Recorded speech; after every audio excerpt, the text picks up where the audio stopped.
ونستغفره ونؤمن به ونتوكل عليه ونعوذ بالله من شرور أنفسنا ومن سيئات أعمالنا من يهده الله فلا مضل له ومن يضلله فلا هادي له ونشهد أن لا إله إلا الله وحده لا شريك له وأن سيدنا وحبيبنا ومولانا محمدا عبده ورسوله أرسله الله تعالى إلى كافة للناس بشيرا ونذيرا وداعيا إلى الله بإذنه وسراجا منيرا قال الله تعالى في القرآن العظيم أعوذ بالله من الشيطان الرجيم بسم الله الرحمن الرحيم لا خير في كثير من نجواهم إلا من أمر بصدقة أو معروف أو إصلاح بين الناس ومن يفعل ذلك ابتغاء مرضات الله فسوف نؤتيه أجرا عظيما وقال النبي صلى الله عليه وسلم إذا ظن الناس بدينار ودرهم وتبايعوا بالعينة وتبعوا أذناب البقر وتركوا الجهاد في سبيل الله وأنزل الله عليهم بلاء من السماء لا يرفعهم حتى يراجعوا دينهم أو كما قال عليهم الصلاة والسلام. Assalamualaikum warahmatullahi wabarakatuh. Waalaikumsalam. Alhamdulillah tuan-tuan yang dimuliakan oleh Allah Subhanahu wa taala. Allah Subhanahu wa taala yang mengatur segala-galanya. Perjalanan hidup kita, destinasi kita, ke mana kita, siapa kita, ke arah mana kita, di mana hala tuju kita, ke mana hala tuju kita. Sama ada kita lahir membawa tuah dalam kehidupan ataupun kita datang ke alam dunia membawa celaka dalam kehidupan. Sama ada kita bakal menjadi ahli jannah ataupun kita bakal menjadi ahli nar. Semuanya di dalam pengetahuan Allah. Sebab itu Nabi sallallahu alaihi wasallam bersabda dalam hadis kursi firman Allah Subhanahu wa taala, la tasubbud dahr fa ana dahr.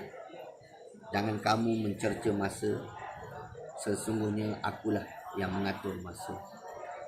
Semuanya dalam genggaman Allah. Perjalanan hidup kita ni pun dalam genggaman Allah, dalam pengetahuan Allah. Kita tidak berkuasa ke mana kita nak letakkan diri kita, manfaat ataupun kemudaratan. La amliku li nafsi daran wala naf'a illa ma sya Allah. Kita tidak berkuasa untuk mendatangkan kemanfaatan, kebaikan pada diri kita. Dan kita juga tidak berkuasa untuk menolak malapetaka, kemudaratan yang datang pada diri kita. Sebab apa? Kerana apa? Kerana kita datang bukan sebagai tuan. Kita datang sebagai hamba. Kita datang ke alam dunia. Kita tidak memiliki apa-apa. Apa yang ada pada kita, semuanya diberi oleh Allah. Benar. Kepandaian, kecerdikan, kecantikan, kehebatan, ilmu, amal, pengikut, semuanya diberi oleh Allah. Bahkan roh yang ada pada diri kita pun diberi oleh Allah. Pandangan mata diberi oleh Allah, pendengaran diberi oleh Allah, tangan diberi oleh Allah, kaki diberi oleh Allah, fikiran diberi oleh Allah, denyutan jantung diberi oleh Allah. Jantung kita ni pun diberi oleh Allah. Segala-galanya diberi oleh Allah. Kita tak ada apa-apa. Kita tak ada apa-apa. Bahkan kita diciptakan daripada air yang hina. Air yang hina. Kita ni lemah. Tetapi manusia ni, apabila dia memiliki benda, pada asalnya ketika dia datang ke alam dunia, dia dalam keadaan kosong, tanpa pakaian, tanpa harta, tanpa kuasa, tanpa kecantikan, tanpa kepandaian, tanpa amal, tanpa pengikut, tak ada apa-apa. Pakaian pun tak ada, isteri pun tak ada, anak pun tak ada, kerja buat pun tak ada, tak ada apa-apa. Tetapi setelah dia memiliki segala-galanya, dia memiliki kepandaian, dia ada ilmu, dia memiliki harta, dia memiliki kuasa, dia ada pangkat, dia ada kepandaian, dia ada ilmu, dia ada pengikut, dia ada amal, dia ada kecantikan, dia ada kedermawanan. Akhir sekali dia ada ruh dalam diri dia, maka dia lupa siapa dia itu. Dia lupa daratan. Dia lupa, tutup pintu tak? Dia lupa daratan. Ini manusia. Dia lupa daratan. Kita cepat lupa. Sebab itu dinyatakan bahawa al-insan ala wazni nisyan. Manusia ni diciptakan oleh Allah, al-insan di atas dasar pelupa. Manusia cepat lupa. Cepat sangat dia lupa. Hari ni dia taat, besok dia derhaka. Lusa dia taat, tulat dia derhaka. Siang dia taat, malam dia derhaka. Malam dia taat, siang dia derhaka. Nabi SAW menyatakan bahawa yusbihu mu'minan wa yumsi kafira. Berpagi-pagi beriman, berpetang-petang dia kufur kepada Allah. Berpetang-petang dia beriman, pagi besok dia kufur kepada Allah. Allah Akbar. Inilah kita. Cepat lupa. Masya Allah, keluar jalan Allah, beri masa 3 hari, 40 hari, rasa hampir diri kita dengan Allah. Lama tak keluar, lama tak berusaha tempatan, maka seolah tak ada apa-apa lagi dah. Tinggal dakwah, tak ada rasa apa-apa. Mata kita pun tak dapat kontrol, telinga kita pun dengar apa yang kita nak dengar, mulut kita nak cakap apa yang kita nak cakap, tangan kita ikut pegang apa yang kita nak pegang, kaki kita nak melangkah ke tempat yang mana ikut kita sahaja, fikiran kita, hati kita. Pendek kata bahawa cepat sangat kita lupa. Cepat sangat kita, tumpuan kita, pandangan kita, perhatian kita, pegangan kita cepat tersasar jauh daripada maksud kita dihantar oleh Allah. Oleh kerana itu kita kena istighfar dengan Allah. Kerana apa? Kita kena taubat dengan Allah. Walaupun asalnya kita datang tak ada apa-apa, tetapi manusia ni dia cepat lupa. Setelah dia memiliki kepandaian, harta, kuasa, pangkat, darjat, maka dia dapat segala-galanya sehingga dia lupa daratan. Dia lupa batasan. Dia lupa diri dia.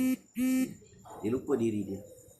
Dia rasa, sehingga ada setengah yakin dia pun habis. Saya tak yakin, saya tak percaya kepada Tuhan. Saya dapat segala-galanya atas usaha saya sendiri. Saya pandai, saya bijak berniaga, saya dapat itu. Saya pandai ini, saya dapat ini. Semua usaha saya. Ini semua pengikut saya. Ini semua harta saya.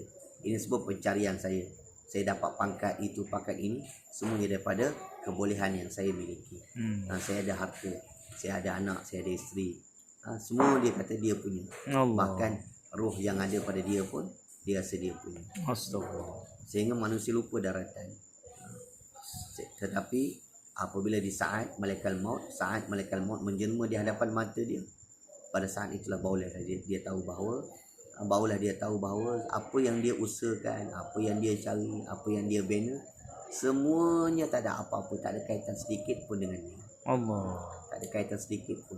Bahkan sebelum dia mati pun, ada kala Allah Ta'ala tunjuk manusia berada dalam hospital, dalam keadaan koma, ataupun dalam keadaan nazak, ataupun dalam keadaan sakaratul maut, ataupun dalam keadaan yang mana begitu susah nak hidup segan mati tak mau, ibarat kata iaitu dia hidup macam mana, hanya berpandukan dengan wire, berpandukan dengan mesin untuk dia hidup.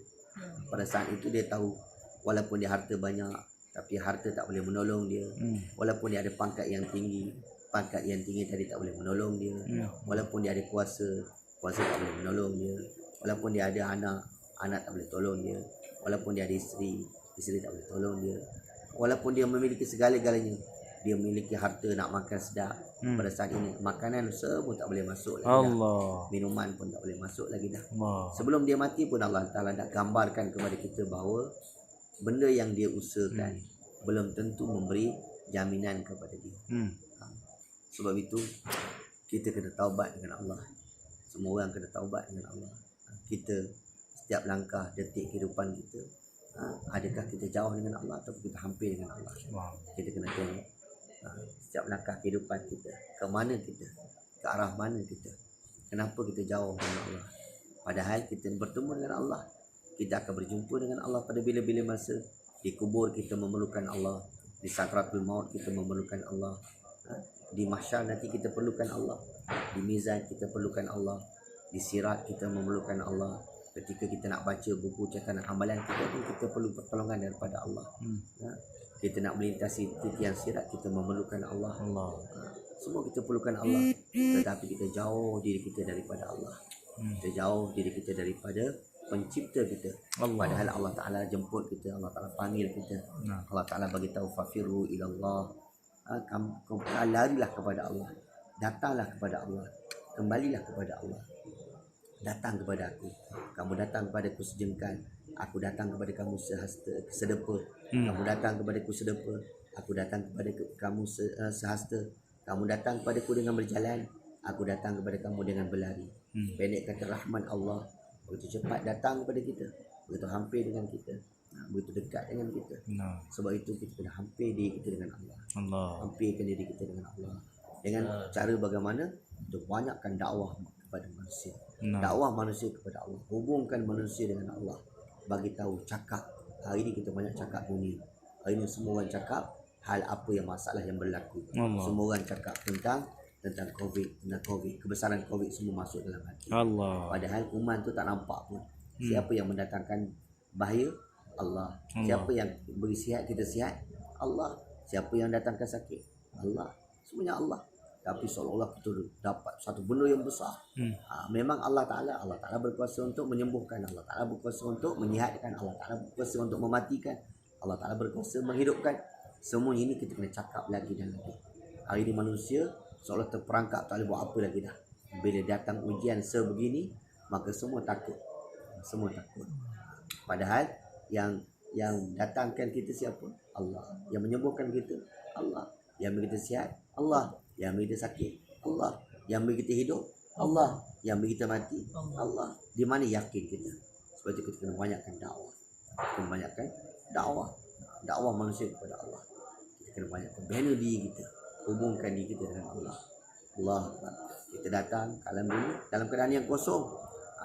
Dalam keadaan kosong. Dan kita kena balik kepada Allah pun tanpa noda dan dosa. Tanpa noda dan dosa bersama. Allah ampunkan saya dan kita semua. Mata kita buat dosa. Mata kita buat dosa. Mudah je. Tidak semestinya kita buat dosa dengan benda lain.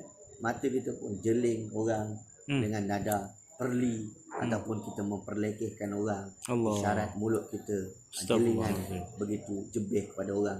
Itu pun dianggap dosa. Tangan kita buat dosa. Hatta kaki kita buat dosa. Telinga kita buat dosa. Fikiran kita buat dosa. Hati kita buat dosa. Syahwat kita buat dosa. Perut kita buat dosa. Allah. Di mana kita nak mempersembahkan di hadapan Allah?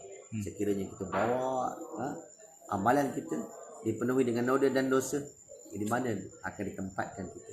Sebab itu kita istighfar dengan Allah. Nabi sallallahu alaihi wasallam iaitu ada amal-amal yang akan menghapuskan dosa. Yang akan menghapuskan dosa, iaitu kita baca sayyidul istighfar.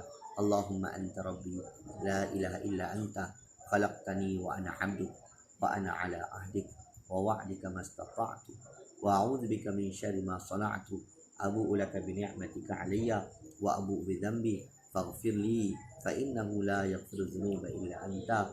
Kita baca sekali dengan penuh keikhlasan, dengan penuh pengharapan kepada Allah. Dalam hadis, Allah Subhanahu wa taala akan mengampunkan seluruh dosa kita walau kanat fi zabadil bahr, walaupun sebanyak buih di lautan. Allah akan ampunkan.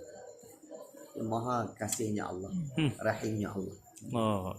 rahimnya Allah. Kita berada di jalan Allah, kita melangkah ke masjid, akan dihapuskan dosa kita. Kita ambil wuduk, akan dihapuskan dosa kita. Kita pergi sedekah, akan dihapuskan dosa kita. Kita melangkah keluar ke jalan Allah, Allah akan hapuskan dosa kita.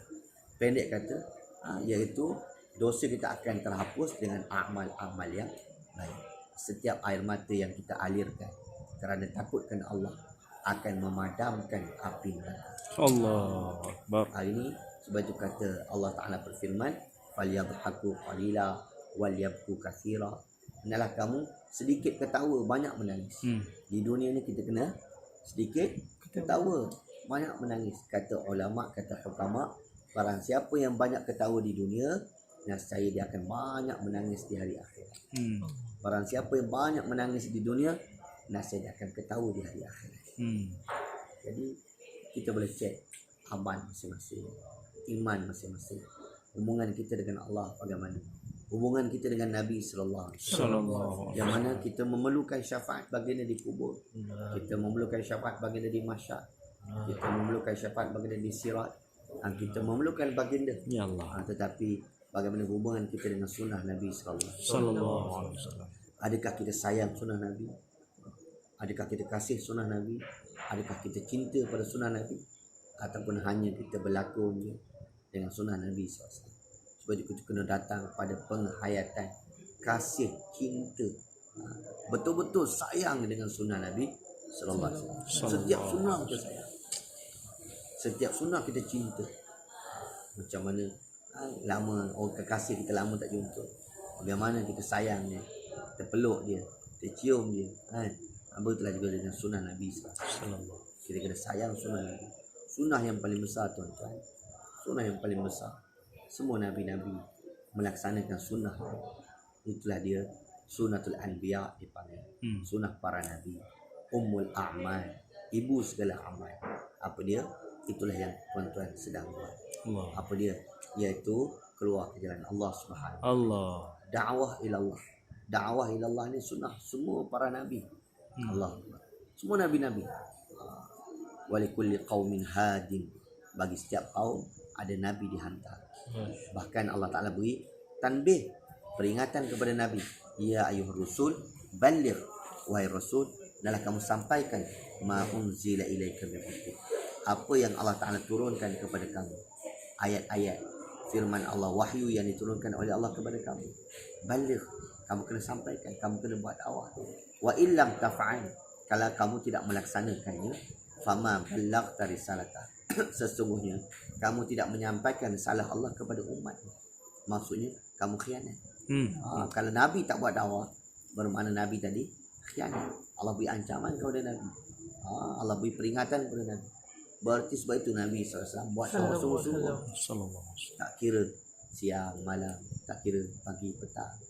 Dalam apa keadaan, orang puji, orang keji, orang ludah, orang baling batu pada Nabi, orang hina baginda, baginda tetap buat, baginda tetap jalankan. Bahkan Nabi SAW serahkan amanah kepada para sahabat. Serahkan amanah ini kepada para sahabat. Sahabat serahkan kepada tabi'in, tabi'in serahkan kepada tabi'in. Serahkan amanah, pegang. Sehingga kan iaitu di zaman yang mana satu ketika dahulu terhentinya usaha dakwah. Lama terhenti usaha dakwah. Hampir 500 tahun ataupun lebih. Sebab itu umat ini telah dijajah. Bila berhentinya usaha dakwah, maka bermulalah umat ini dijajah oleh penjajah-penjajah yang kita baca dalam sejarah. Sebab apa? Apabila terhentinya kerja dakwah. Bila terhentinya kerja dakwah Allah, akhirnya Allah Ta'ala beri iaitu ilham ataupun cetusan fikir kepada Syekh Ilyas rahmatullah alaih. Syekh Ilyas rahmatullah mulakan kembali langkah untuk buat dakwah. Setelah dia balik menunaikan haji, maka dia panggil semua ulama-ulama. Maka tanya kepada mereka, bentangkan kepada mereka cara nak buat, iaitu usul ataupun tertib bagaimana nak jalankan usul. Maka semua ulama-ulama kata, memang betul apa yang kamu ceritakan, apa yang kamu ungkapkan, apa yang kamu bentangkan kepada kami. Tetapi siapa nak buat? Benda yang sangat besar. Hari ni orang dah tak buat dah. Tapi kamu nak buat. Bakal perkara yang bakal akan mendatang, perkara yang akan datang kepada kamu. Tomahan, cacian, makian, kehinaan, fitnah, macam-macam akan datang apabila kamu mulakan. Tapi Maulana Ilyas dengan penuh fikir, dia memulakan usaha di Mewat dengan orang Mewat. Hasil usaha beliau ini Allah Ta'ala bangkitkan balik. Usaha mahkota kerja di akhir zaman ini. Sebab itu guru saya, Maulana Allah bersaya Damat Barakatuh, menyatakan bahawa di antara alamat Nabi sallallahu alaihi wasallam adalah baginda Nabi akhir zaman. Tanda di antara tanda besar baginda sebagai Nabi akhir zaman. Tidak ada lagi Nabi selepas baginda, selepas Al-Quran, mukjizat yang besar dan mukjizat-mukjizat yang lain. Di antaranya apa dia? Iaitu Allah Ta'ala bangkitkan usaha dakwah ilallah ini di akhir zaman. Allah.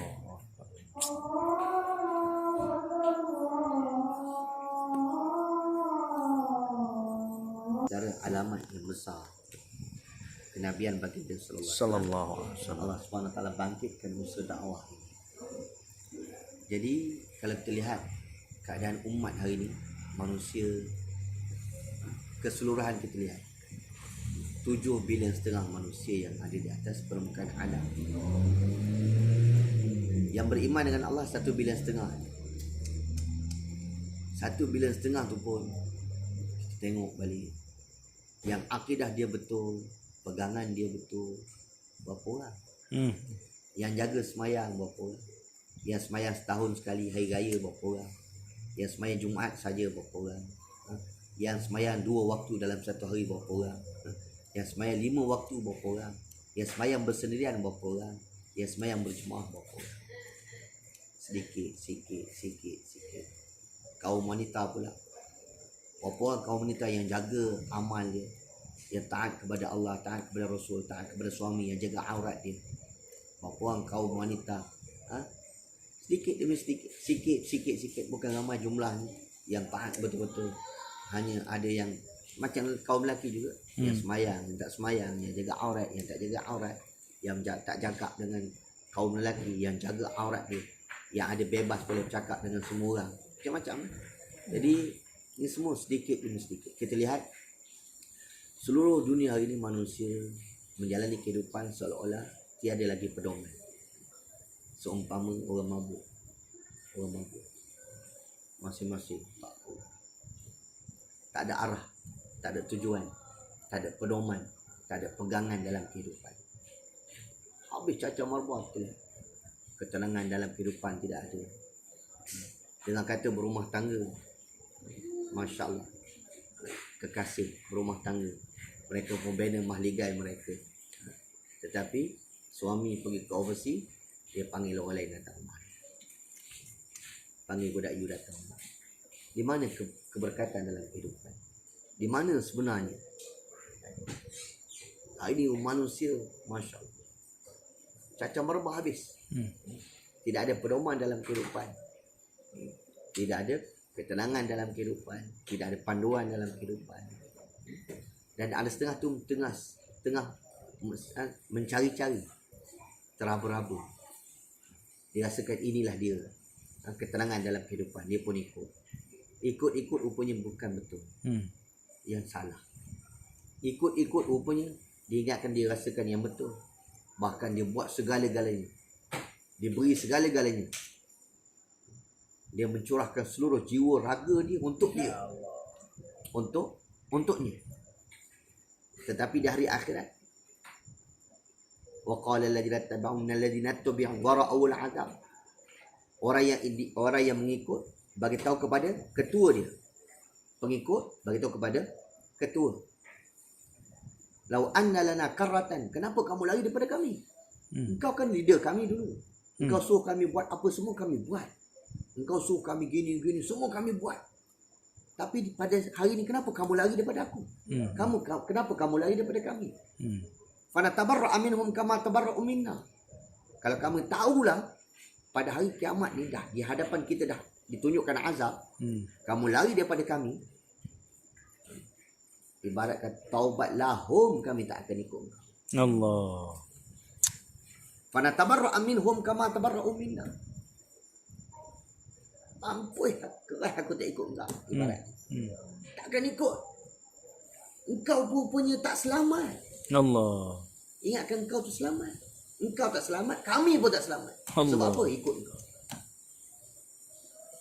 Kadzalika yurihimullahu a'malum hasaratin 'alaihim.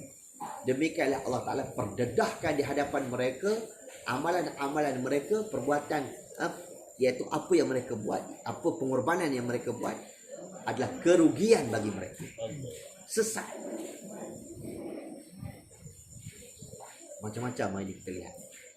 Manusia dia rasa ketenangan dalam ini, dia bersungguh-sungguh dia buat. Ini tak ada ketenangan. Ketenangan dalam harta, beri segala-galanya. Masya Allah. Keluar di pagi hari, tuan-tuan 2 KL, Masya Allah. Pukul 4 pagi, pukul 5 pagi dah keluar dah. Suami keluar, isteri keluar.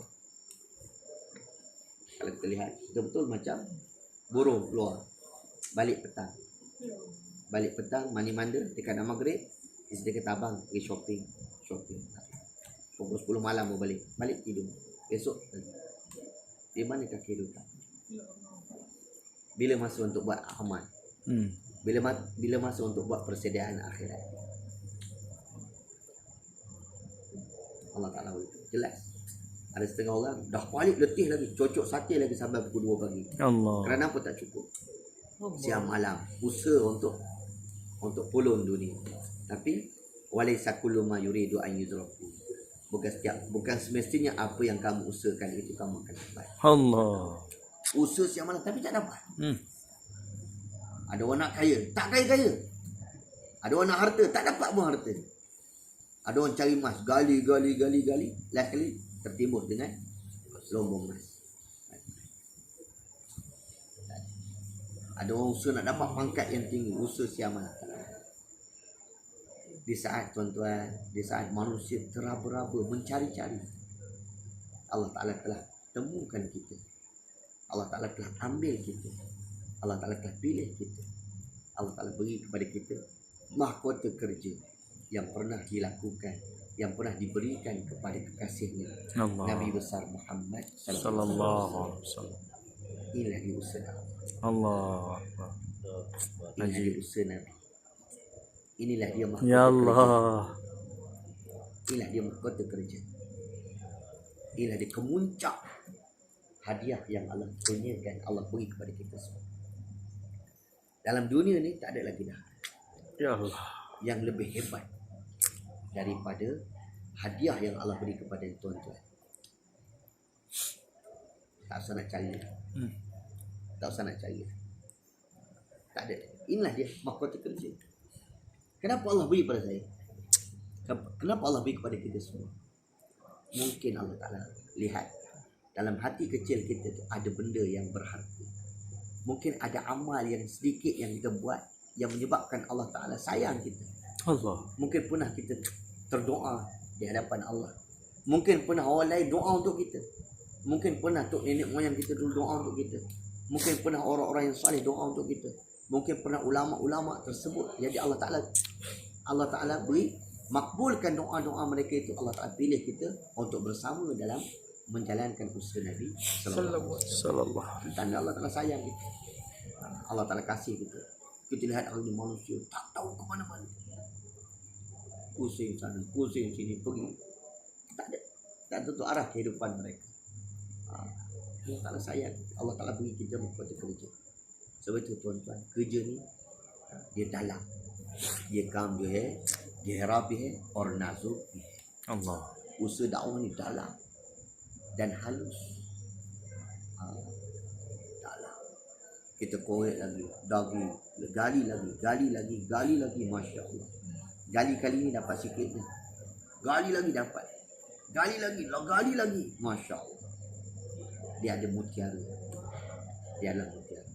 Sebanyak mana kita korban, sebanyak itu Allah kembali. Kadar kemampuan, kadar pengorbanan yang kita buat. Kadar pengorbanan yang kita buat. Sebab itu kita jangan terhenti dengan ujian datang, COVID ke apa tu. Terus. Jangan terkesan Ya Allah. dengan suasana. Terus jalan. Usaha dakwah ni diibaratkan seumpama air bah, banjir, air terjun. Walau bagaimanapun dia tetap. Seperti mana Quran, Allah Ta'ala akan pelihara. Janji Allah, inna nahnu nazzalna dzikra wa inna lahu lahafizun. Kami akan pelihara Al-Quran. Betullah juga usaha ini. Usaha dakwah ilallah ni Allah akan pelihara. Allah akan pelihara. Kalau kita tak buat, Allah tak perlukan kita. Kalau kita tak nak pun, Allah tak perlukan kita. Tak ada sedikit pun kalau kita tak buat, kalau kita tak nak, tak ada sedikit pun apa nama Allah Ta'ala akan jatuh. Izzat Allah, kemuliaan Allah. Tak ada sedikit. Tapi siapa yang undi kita ni? Apabila Allah dah pilih kita ni, kita kena gigit dengan gigi-gigi gerham. Abdu 'alaiha bin nawajib. Genggam sungguh-sungguh. Dan kita kena banyak doa dengan Allah. Banyak nangis dengan Allah. Syekh Abdul Haq bagi tahu, ये काम जो है अल्लाह पाक के नज़दीक कबूल हो गया और तुम जो है अल्लाह पाक से रो रो के मांगे या अल्लाह मुझे इस काम के लिए कबूल कर ले. Usaha dakwah yang Allah Ta'ala dah terima dah. Dan kamu kena nangis-nangis doa dengan Allah. Ya Allah, terimalah saya dalam usaha yang suci murni. Minta doa dengan Allah. Ya Allah, pilihlah saya. Kita yang Allah Ta'ala telah pilih buat dakwah ni, macam mana kita rasa perasaan kita? Kalau boleh anak kita faham, kalau boleh isteri kita faham, kalau boleh keluarga kita faham, kan? Kalau boleh semua orang faham, anak kita faham, isteri kita faham, adik-adik kita faham, orang yang hampir dengan kita pun faham, orang yang hampir dengan kita faham, insya-Allah. Sebab itu benda yang sangat mahal, benda yang sangat mahal. Jadi kita kena jaga semua. Kita minta doa dengan Allah. Ya Allah, terimalah saya, ya Allah. Saya tak layak pun, ya Allah. Kita tahu siapa kita. Kita tahu siapa kita. Nak dibandingkan dengan sahabat, nak dibanding dengan masyayikh kita yang Allah Ta'ala dah kabulkan mereka. Siapa kita? Kita masih lagi buat usaha dalam keadaan main-main. Macam mana kita lihat, iaitu pesanan Syekh Ilyas rahmatullah alaih ketika beliau hampir meninggal dunia. Semua orang bermesyuarat di Nizamuddin, siapakah yang akan bakal pengganti kepada Syekh Ilyas rahmatullah alaih. Maka semua ulama telah datang, mereka pun bermesyuarat dan akhirnya telah membuat keputusan, iaitu pengganti Syekh Ilyas adalah anak sendiri Syekh Yusuf rahmatullah alaih. Maka semua orang menghadap masuk bilik hujrah Syekh Ilyas rahmatullah alaih. Maka dia orang bagi tu bentangkan keputusan mesyuarat. Kami bermesyuarat dan kami telah membuat keputusan, iaitu pengganti Hadraji adalah anak Hadraji sendiri, iaitu Maulana Yusuf rahmatullah alaih. Maka Maulana Ilyas rahmatullah alaih bagi tahu, bukan itu ataupun cita-cita saya, bukan itu ia mera tamanna minahi hai, bukan itu hasrat saya ataupun cita-cita saya anak saya sebagai pengganti saya. Tetapi kalau itu adalah keputusan daripada mesyuarat kamu semua, maka saya terima. Maka Maulana Ilyas rahmatullah bagi tahu kepada Maulana Yusuf, Yusuf, ye kam amanat hai. Usaha dakwah ini adalah satu amanah. Kel kita rahi karega to kel hi ban jayega. Kalau kamu jadikan ia main-main, maka dia akan jadi main-main. Kalau kamu buat sungguh-sungguh, maka dia akan jadi main-main. Ya Allah. Sebab itu kita kena buat sungguh-sungguh sedakwah. Minta doa dengan Allah. Allah Ta'ala dah pilih kita, Allah dah ambil kita, Allah dah jemput kita. Kita kena genggam sungguh-sungguh, peluk sungguh-sungguh, sayang sungguh-sungguh. Dan kita cuba beri pengorbanan harta sungguh-sungguh di masa kita, harta kita. Minta Allah Ta'ala terima kita semua. Amin ya Allah. Minta Allah Ta'ala terima kita semua. Amin ya Bukan Allah. saja di dunia kita bersama, di syurga kita pun. Amin ya Allah. Untuk apa? Untuk kita, sebab itu kita kena banyak doa dengan Allah. Apatah lagi di akhir zaman ini, macam-macam ujian. Kita pun tak tahu yang mana betul, yang mana salah. Namun begitu kita minta doa dengan Allah. Ya Allah, pilihlah kami. Ya Allah. Untuk itu kita kena buat pengorbanan. Kita kena tingkatkan pengorbanan kita. Daripada 3 hari kita melangkah, kita azam untuk 40 hari. Daripada 40 hari kita azam untuk 4 bulan. Daripada 4 bulan insya-Allah kita azam untuk 4 bulan negara jauh. Amin ya Allah. Untuk itu insya-Allah. Semua sedia insya-Allah.